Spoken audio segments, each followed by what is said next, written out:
La salud nos convoca convirtiéndose siempre en nuestro punto de encuentro. Entonces es momento de recibir a los profesionales para continuar educándonos en todos los temas relacionados a nuestra salud. Dada la enorme cantidad de consultas e interrogantes que han surgido a través de informes que han realizado en otros medios de comunicación sobre el tratamiento de hiperplasia benigna de próstata, que es una afección urológica muy común en hombres mayores de 50 años. Con el fin de responder a sus inquietudes, vamos a intentar aclarar en este programa qué hay de cierto en las afirmaciones que han realizado en informes en otros medios de comunicación. Para hacerlo hemos invitado a la máxima autoridad vigente académica de nuestro país. Me refiero al profesor Levin Martínez, grado 5 de la Cátedra de Urología del Hospital de Clínicas, quien se expresa al respecto. Buenos días a todos los televidentes. Muchas gracias por la invitación. Es un gusto para mí tratar de aportar algo en el tema polémico y novedoso y que va de la mano de la tecnología, que es el tratamiento de probablemente la mayor patología o enfermedad urológica en el hombre, que es la hiperplasia benigna de próstata, el crecimiento benigno que surge siempre con la edad en todos los hombres y que es diferente del cáncer de próstata y que nosotros vamos a tratar de explicar un poquito, hacer un poco la historia de qué ha pasado en los últimos 20 años en materia de este tipo de cirugía y de tecnología, y después tratar de responder a algunas aseveraciones que se han vertido en los medios de comunicación que nos parecen no son del todo correctas. La historia de la cirugía de la hiperplasia benigna de próstata en el hombre en los últimos 20 años ha cambiado radicalmente de la cirugía convencional, que se hacía mediante un pequeño corte debajo del ombligo, en el cual se extirpa solamente el sector benigno de la próstata que produce la obstrucción y los problemas, los síntomas que tienen los pacientes. Eso es un dato importante. El tipo de cirugía, no importa cuál sea, para la hiperplasia benigna de próstata, solo extirpa el sector benigno de la próstata.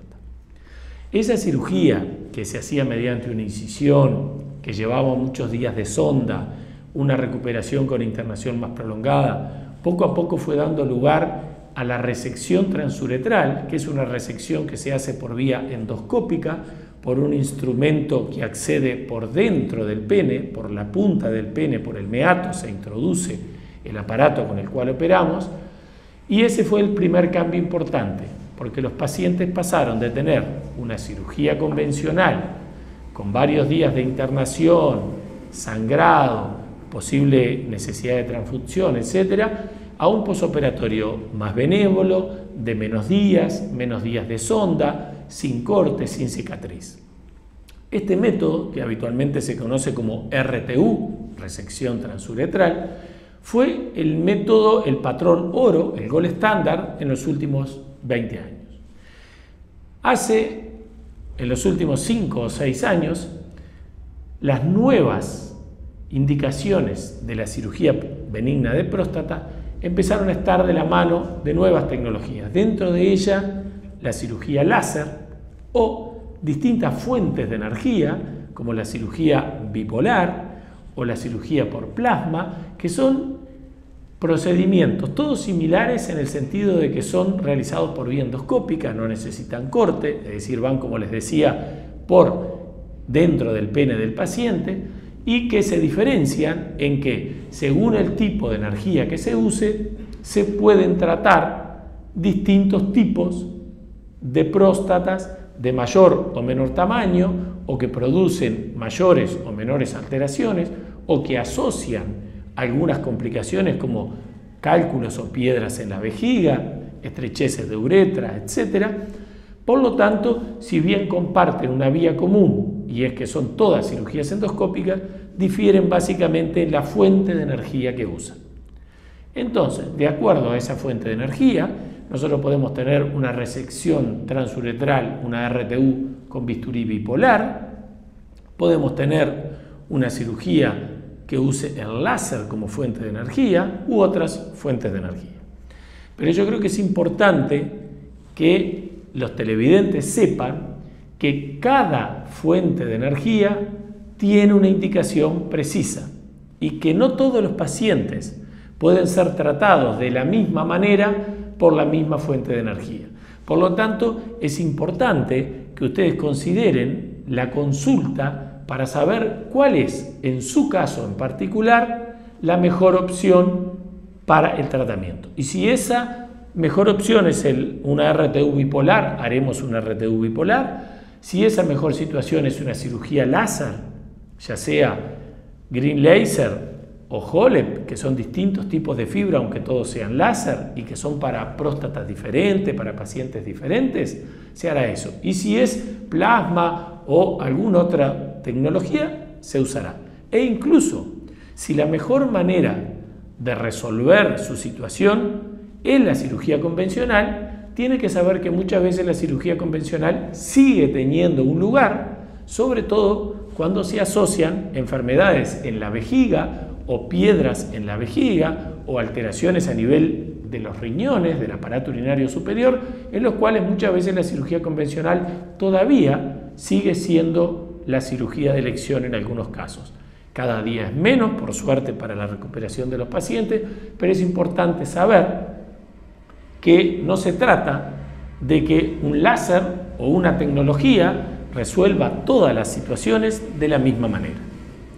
Entonces yo quisiera hacer algunas apreciaciones con respecto a esas afirmaciones que han aparecido en los medios de prensa y básicamente, creo yo, era la idea por la cual me habían convocado.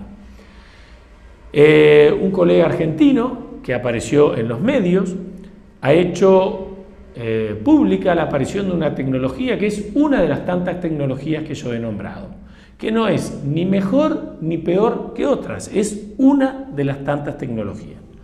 Pero lo que sí me parece que es importante remarcar frente a algunas aseveraciones es lo siguiente. Primero, que esa tecnología, ya sea láser de cualquiera de sus variables, plasma o bipolar, no trata el cáncer de próstata, no reseca toda la próstata, solo reseca el sector benigno. Y si alguien dice que reseca toda la próstata por estos métodos, no es verdad. Otro punto es que esta técnica no tiene incontinencia de orina, no tiene disfunción eréctil. Eso tampoco es tan así. Usted tiene que saber que cualquier técnica a la que usted se somete, cualquiera, puede tener algún grado de incontinencia de orina y algún grado de disfunción eréctil, que va de la mano del tipo de cirugía que se le hace, de la experiencia del técnico, pero también de la situación previa suya, del paciente. Y debería saber que está comprobado que cualquier tipo de cirugía, por ejemplo, incluso una cirugía abdominal, tiene un porcentaje de pacientes que refieren problemas de erección después de una cirugía, aun cuando no tiene nada que ver con la esfera urológica. Por lo tanto, es importante advertirle a los pacientes que, independiente del tipo de cirugía que se le vaya a avisar, existe un riesgo siempre, que puede ser menor al 1%, de 1 o 2%, sí, pero que es bajo, pero que es real. Y me parece que es importante hablar con honestidad a los enfermos en este sentido. Ha hecho afirmaciones también de que no hay estrechez de uretra, que es una estenosis del conducto por el que sale la orina desde la vejiga al exterior. Ese conducto es sumamente sensible a la sonda, es sumamente sensible al instrumento que se usa para operar, y todas estas técnicas, dependiendo del tiempo de duración, la fuente de energía, el calor que generen dentro de la uretra, todas estas técnicas tienen un porcentaje de riesgo de estenosis de uretra.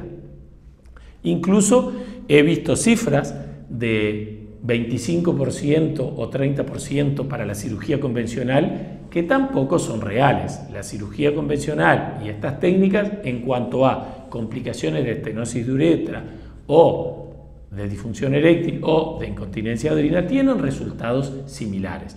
Los grandes beneficios de estas técnicas no vinieron de la mano de esas complicaciones. Los grandes beneficios de esta técnica vinieron de la mano de mejor recuperación, menos riesgo de sangrado, menos días de internación, pero no necesariamente de que fueran cero con respecto a la posibilidad de complicaciones. Y esto me parece que es bien importante que los pacientes lo tienen que tener en claro. Aparte de eso, ha habido algunas afirmaciones respecto a que se puede tratar o disminuye el riesgo de cáncer de próstata. Eso no es así. El paciente que se opera por una hiperplasia benigna mantiene la cápsula prostática y es en la cápsula, en el cascarón de próstata que se deja, donde ocurre el 80% de los cánceres de próstata. Por eso los pacientes tienen que ser seguidos porque pueden desarrollar un cáncer de próstata en el remanente de próstata que tienen. Es más, algunos de estos pacientes se puede remover un sector que al analizar el patólogo, es decir, al mirar al microscopio después lo que nosotros extirpamos, que siempre se manda a analizar, puede aparecer un porcentaje de cáncer que se llama cáncer incidental de próstata, que es un cáncer que no se sospechaba y que es extirpado. Y es extirpado por los métodos tradicionales, por la cirugía endoscópica monopolar o bipolar, o por la cirugía que siempre reseca algún tipo de tejido. No lo hace el puro láser que evapora, y sí lo hace el láser de Holeb que simula la cirugía convencional. Y si nosotros hablamos de sustituir a la cirugía convencional, la técnica que más aprobada está para sustituir a la cirugía convencional es sin duda el láser de Holeb, que es una tecnología distinta a la que a veces promueve este colega que lo ha difundido en los medios. Por lo tanto, me parece que era importante estas afirmaciones. Y a modo de resumen de esto, yo le diría a los televidentes, primero, que lamentablemente en la medicina, como en cualquier profesión, uno está expuesto al marketing, hay presión de la industria, de los que generan la tecnología para tratar de vender esa tecnología. Y nosotros, tanto los médicos como los pacientes, tenemos que estar advertidos de eso. Por lo tanto, el paciente tiene que tener el concepto que una nueva tecnología no necesariamente es mejor que otra existente, que esa nueva tecnología quizá no aplique para su caso, que el hecho de no recibir esa nueva tecnología no signifique que usted necesariamente vaya a estar maltratado o peor tratado, y que lo más importante es que usted busque en su urólogo de confianza, en su médico de cabecera de confianza, en el que usted pueda confiar, cuál es para su caso el mejor tratamiento para la hiperplasia benigna de próstata. Muchas gracias.